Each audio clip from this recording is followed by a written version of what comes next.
Hello, Stanley, un vrai loser, a de nouveau des ennuis, et cette fois il est injustement emmené loin de chez lui pour être rééduqué dans un camp de travail. Son grand-père lui assure que tout ça est dû à une malédiction familiale transmise de père en fils, mais ça ne l'aide pas plus que ça, car personne ne lui a encore dit comment briser cette malédiction. Maintenant, l'humble Stanley devra survivre dans un désert du Texas parmi les délinquants juvéniles, mais il réalisera très vite que c'est son destin et la chance qu'il a attendue toute sa vie.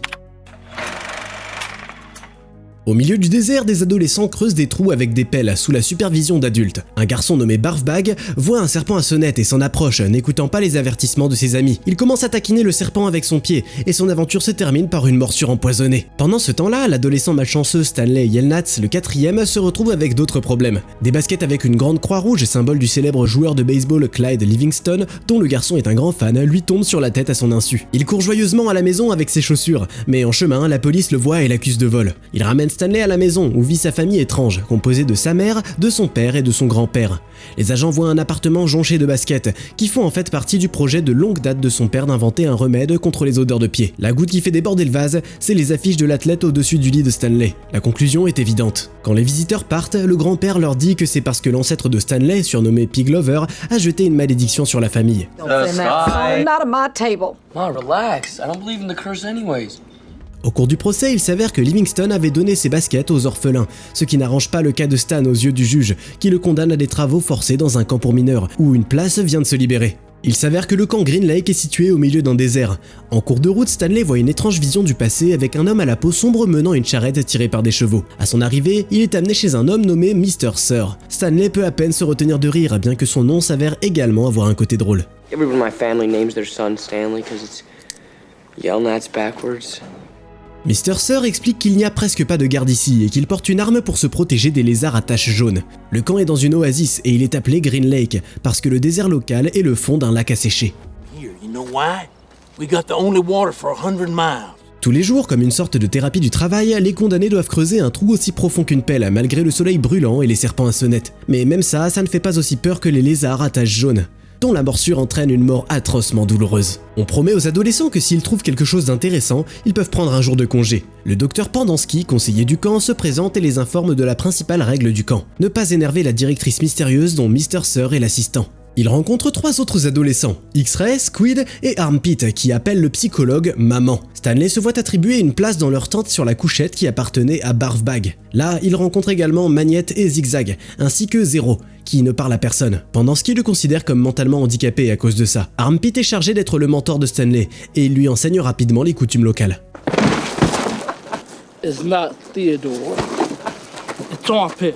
Les jours ouvrables commencent. Les garçons pelletent la terre sèche dans la chaleur, jour après jour, se couvrant les mains d'horribles cloques. Il n'y a que Zero qui aime ce qu'il fait, et il termine toujours le travail plus vite que les autres. Stanley se sent désolé pour lui-même, et il se souvient des histoires de son grand-père sur une malédiction qui l'a apparemment affecté aussi. Tout a commencé dans un village laiton avec son ancêtre Elia Yelnats. Il pelletait du fumier dans la grange de Maurice Menke, et il est tombé amoureux de sa fille, Mira. Elia s'est rendu chez Madame Zeroni, une diseuse de bonnes aventures, pour obtenir des conseils. La femme essaie de lui dire de partir car Mira était très stupide, tout comme son père. Elle lui conseille plutôt de chercher son bonheur en Amérique, où son fils était déjà allé. Mais Elia ne l'a pas écouté et il est allé voir Maurice pour demander la main de sa fille. Igor Barkov has offered his fattest pig for her. What do you got? Pour gagner Mira, Madame Zeroni conseille à Elia de prendre un jeune porcelet, de le porter tous les jours à la montagne et de lui donner de l'eau de source, afin qu'il grandisse et devienne plus fort. Pendant qu'il fait ça, le garçon devrait lui chanter une chanson, la même chanson que le père et le grand-père de Stanley chantaient à table au dîner. Only if only the woodpecker sighed. The bark on the tree was as soft as the sky. Après que le cochon ait grandi et qu'il ait été échangé contre la mariée, Elia doit emmener Madame Zeroni elle-même sur cette même montagne et chanter le chant au printemps. Et s'il oublie de le faire, la diseuse de bonne aventure le maudira, lui et toute la lignée des Yelnats. Tout s'est passé comme Madame Zeroni l'avait prédit, et quand Elia fait face au cochon d'Igor, le père de Mira laisse sa fille choisir celui qu'elle préfère, le jeune Elia ou le gros vieux Igor. Mais la jeune fille n'arrive pas à se décider et veut tirer au sort, ce qui offense Elia, et dans sa colère, il renonce à sa proposition. Il a tout laissé derrière lui et est parti aux États-Unis, oubliant de faire cette petite chose. You and your family will be cursed for always and eternity. Et aujourd'hui, son arrière-petit-fils brûlé par le soleil est le dernier à avoir fini de creuser le trou avant de retourner au camp en fin d'après-midi, où Mr. Sir le sauve d'une attaque d'un lézard à taches jaunes. Stanley écrit une lettre à sa mère dans laquelle il exagère à quel point il adore le camp. Il passe toutes ses journées au lac et il fera bientôt du ski nautique et les animaux locaux sont très intéressants. Un jour, Stanley découvre un fossile contenant des poissons anciens, mais ce n'est pas suffisant pour obtenir un congé. X-Ray dit qu'il travaille depuis 6 mois sans rien trouver, donc ce ne serait pas juste pour un débutant de faire la première découverte. Alors maintenant, Stanley doit d'abord lui donner toutes les trouvailles. Pendant ce qui explique qu'en plus du lac, il y avait une ville entière sur ce site, dont le maire était un ancêtre du directeur du camp. Dans la salle de pause, Stanley, à cause de sa maladresse, se bat presque avec l'un des détenus les plus agressifs et les plus dangereux, et pour ça, on lui donne le surnom de Caveman, ou homme des cavernes, car les membres de cette tribu étaient très célèbres pour leurs guerriers intrépides. Caveman? It's better than barf bag. Stanley devient également ami avec Zero, qui s'avère être capable de parler, mais qui ne parle qu'avec le garçon. Sauf que Zero ne sait pas lire. Un autre jour, Stanley trouve un objet étrange à l'excavation qui ressemble à une balle avec les initiales KB, mais doit le donner à X-Ray, qui le donne à maman le lendemain matin. Lou, une femme sévère et autoritaire, arrive. Elle fait l'éloge de X-Ray et lui donne du temps libre, puis elle reste dans les parages pour superviser les fouilles. Mais vu que X-Ray n'a pas communiqué le véritable emplacement de la découverte, c'est-à-dire la fosse de Stanley, il n'y a rien d'autre que du sable et des rochers à trouver. L'histoire de la ville sur le lac implique le fils du maire, Trout Walker, un ancêtre de la directrice Lou, qui aurait demandé en mariage Mademoiselle Catherine, une instructrice. Mais la femme était amoureuse de Sab, un afro-américain vendeur d'oignons qui, lorsqu'il vendait son produit, affirmait que l'odeur du légume repoussait les lézards à taches jaunes. I'll fix that roof in exchange for 3 jars of your spice peaches. Sam a également aidé à réparer l'école de la femme avant de l'embrasser, mais lorsque les citadins dirigés par Trout ont découvert la relation des amants, ils ont brûlé l'école, et Sam, sur son bateau, le Marilou, a été pourchassé et tué par Trout. Le shérif n'a pas essayé d'arrêter ce qui s'est passé. Give me a kiss. Kiss the onion picker. You're drunk! En représailles, Catherine l'a tué et a laissé un baiser de rouge à lèvres sur la joue du shérif. Ainsi, l'ancienne enseignante est devenue la criminelle légendaire Kissing Kate Barlow, qui laissait sa marque de rouge à lèvres sur ceux dont elle prenait la vie. Stanley avait entendu parler d'elle, son arrière-grand-père avait été attaqué par elle, mais il avait miraculeusement survécu. Un jour, Zigzag vole des graines de la voiture de Mr. Sir, et la chance n'est pas toujours du côté de Stanley, car il est accusé de vol. Mr. Sir amène le garçon à la maison de Lou, qui a des affiches Kissing Kate sur ses murs. Elle ne pense pas que Stanley a volé les graines, et elle le laisse partir. Au lieu de ça, elle punit Mr. Sir avec un coup d'ongle sur la joue. Ses ongles sont peints avec du vernis à venin de serpent, fait maison. Pendant que Stanley était absent, Zero a visiblement approfondi son trou. Hey, Zero. Why'd you dig my hole, man? You just steal the sunflower seeds. Yeah, but neither did you. Le garçon croit que Stan n'a pas volé les baskets non plus, et ils conviennent qu'en échange de certains de ses travaux, Zero recevra les leçons de lecture. Après le coup de sa chef, Mr. Sir est laissé avec des énormes cicatrices, et il sort sa colère sur Stanley en le privant d'eau. Zero partage l'eau de sa fiole avec lui, et ensemble, ils se rendent compte qu'ils ont trouvé un rouge à lèvres avec les initiales de Kate Barlow, dans la fosse. Zero révèle également son vrai nom, Hector Zeroni. Le gars s'avère être un orphelin. Il vivait avec sa mère qui n'est simplement pas revenue un jour, donc il a dû errer et dormir dans les fossés. S'il avait de l'argent, il ferait n'importe quoi pour la retrouver. Après que Pendansky se soit à nouveau moqué d'Hector pour son nom, manque de cervelle, le gars n'arrive plus à le supporter et l'assomme avec une pelle avant de fuir dans le désert. Personne n'a l'intention de le chercher. He had nobody. He was nobody. I want you to destroy his records. Zero est remplacé par un nouveau délinquant qui se fait tout de suite surnommer Twitch à cause de ses tics. Il a été placé dans le camp en raison de sa propension à voler des voitures. Après quelques jours, avec l'aide de Twitch, Stanley essaie de voler le camion d'eau de Mr. Sir pour trouver Zero, mais il n'arrive pas à aller bien loin et la voiture vole au fond de la fosse. Le gars parvient à s'en sortir et part sur ses 2 pieds à la recherche de son ami disparu. Mr. Sir craint que la famille des Yelnats ne fasse des histoires, mais Lou lui ordonne de ne signaler l'évadé que dans 2 semaines. That's exactly right.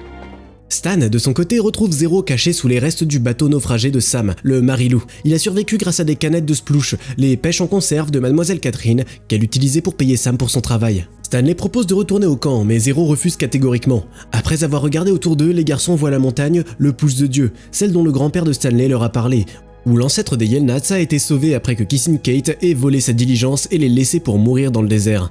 Il décide de grimper au sommet et de ramper sur les pentes escarpées, où Zero sauve Stanley de tomber au prix de se blesser au bras. Bientôt par fatigue, il tombe sans force, et Stanley le prend sur son dos et porte le garçon au sommet, où il trouve un champ d'oignons et une source d'eau qui les sauve de la mort. Par joie, Stanley commence à fredonner la chanson familiale, et sans le savoir, remplit une promesse faite par son ancêtre à Madame Zeroni. Il brise la malédiction familiale, car Hector Zeroni est un descendant direct de la diseuse de Bonaventure. Cette même nuit, le père de la famille Yelnats dépose accidentellement des pêches et des oignons dans une casserole, et crée ainsi le fameux remède qu'il a cherché toute toute sa vie, Oh, I don't smell anything. We don't smell anything. éliminant les odeurs. Dans la matinée, Hector révèle qu'il était la raison pour laquelle Stanley a été envoyé au Green Lake Camp. À l'époque, le garçon vivait dans un orphelinat où une vente aux enchères caritatives devait avoir lieu. Quand il a vu l'un des lots, la fameuse paire de baskets, Hector les a volées parce qu'elles avaient l'air neuves, contrairement aux vêtements habituellement donnés aux sans-abri. Quand il les a mis et qu'il est parti, il a entendu des cris et des sirènes hurlantes, donc il a vite enlevé les preuves et les a jetées du pont, où ils ont atterri directement sur la tête de Stanley. Bientôt, l'avocate engagée par la famille Elnatz arrive au camp.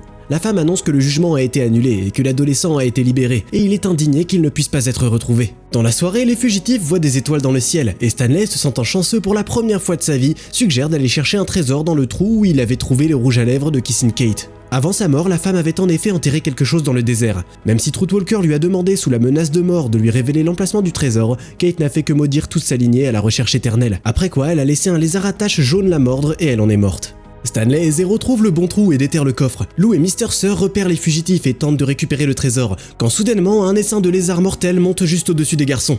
Après avoir occupé cette position toute la nuit, ils sont retrouvés par l'avocate de Stanley et le procureur qu'elle a amené pour vérifier les violations dans le camp. Lou tente de mentir sur le fait que le coffre lui appartient, et elle accuse à nouveau Stanley de l'avoir volé. Par indignation, les garçons sortent de la fosse et les lézards les laissent tranquilles, à cause de l'odeur des oignons, et Hector lit à voix haute l'inscription sur le tronc « Stanley Yelnats ». C'est dans le coffre de la diligence de son arrière-grand-père que le voleur avait mis le trésor. Au camp, le procureur souligne un tas de violations. Il s'avère que Mr. Sir n'a pas le droit de porter des armes et a été en prison. Maman n'est pas une vraie psychologue, et Lou sera reconnue coupable d'avoir détenu illégalement Hector car elle a détruit tous les documents le concernant. L'avocat invite Stan à monter dans la voiture. I can't leave without Hector. I'll be okay. Les amis ne seront pas séparés et partiront ensemble, quand soudainement, pour la première fois depuis le jour de l'injustice contre Sam et Catherine, une averse tombe sur la vallée. Lou, qui a été forcé de creuser des trous toute son enfance par son grand-père, supplie Stanley de lui montrer le contenu du coffre. Just let me see what's inside it, please. Excuse me? À l'intérieur, il y a une énorme fortune, tout ce que Kissing Kate a réussi à piller dans sa vie. Stanley décide que la moitié de l'argent appartient à Hector, et le gars utilise sa part pour embaucher des détectives privés qui retrouvent sa mère vivante et en bonne santé.